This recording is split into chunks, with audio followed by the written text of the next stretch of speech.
Alors voilà, je double-clique sur la main dans la palette des outils. Dans tous les logiciels Adobe, le double-clic sur la main dans la palette des outils, ça met la page en grand sur l'écran, le plus grand possible, en entier.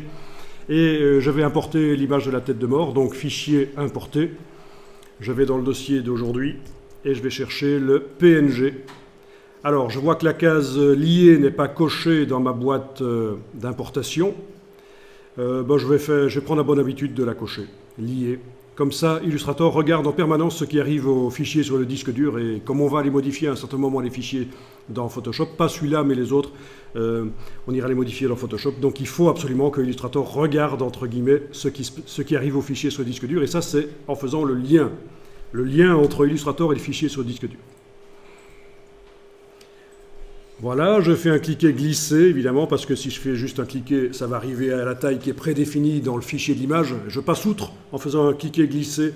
Je détermine moi-même la dimension de cette image. Alors, on va faire juste un petit test pour voir si elle est transparente. On pourrait afficher le damier de transparence, parce qu'en fait, le fond, là, ça apparaît en blanc, mais c'est de la transparence, en réalité. Donc, Illustrator, parce que c'est plus plaisant à l'œil, vous montre la transparence en blanc. Mais en réalité, c'est pas du blanc derrière cette image. Donc on va afficher la transparence. Menu affichage et on va demander afficher le damier de transparence.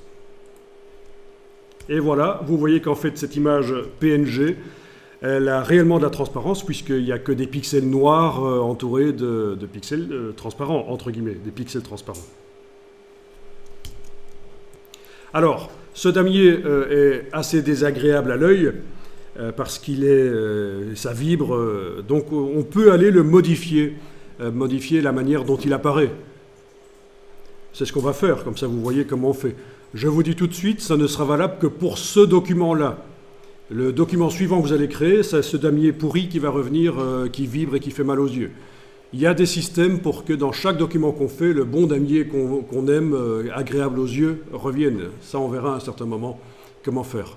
C'est pas simple, on ne le suce pas de son pouce, il faut connaître la méthode. En tout cas, comment modifier l'apparence de la transparence dans Illustrator? On va aller dans le menu Fichier, Format de document.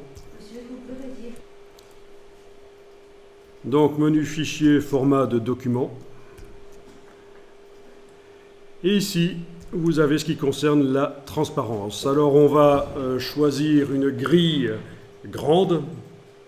Ce sera déjà des plus grands carrés. On va se mettre en couleur moyenne. Alors, je ne vous conseille pas de mettre du rouge, de l'orange et du vert pour montrer la transparence, parce que ça va influencer votre perception des couleurs de votre illustration. On va rester en gris, absolument. Donc, couleur moyenne. Vous pouvez déjà cliquer sur OK, vous allez voir ce que ça donne. Voilà, vous avez déjà des plus grands carrés de transparence, mais c'est toujours pas agréable à l'œil. Alors, on y retourne, menu fichier, format de document. On va aller modifier les deux couleurs, enfin les deux gris, qui servent pour montrer la transparence. Alors, je vais choisir par exemple de modifier le plus foncé. Je clique sur son échantillon. Et puis dans le sélecteur de couleurs qui apparaît, alors, si vous travaillez sur Windows, ce sera peut-être un sélecteur différent parce que c'est propre au système d'exploitation, en fait. Ce n'est pas Illustrator, ce sélecteur de couleurs. Je vais aller éclaircir avec la barre ici. Voilà. Je vais fermer cette petite boîte qui s'est ouverte et ça va mettre à jour. Voilà. Et bien voilà, ça a l'air sympa. J'ai deux gris qui ne sont pas identiques, mais qui sont très proches au niveau intensité. Je clique sur OK, et voilà un damier de transparence. Donc c'est du gris, un damier gris assez doux, quoi, agréable aux yeux. Voilà. Et vous pouvez aller modifier ça tant que vous voulez.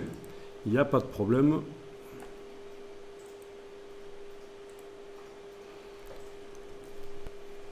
Alors on va enregistrer notre document dans notre dossier. Donc ce qu'on va voir aujourd'hui, c'est en fait le système de masques. On va les appeler masques historiques, puisque ce sont les vieux masques qui existent dans Illustrator depuis les premières versions qui datent de 87, en fait.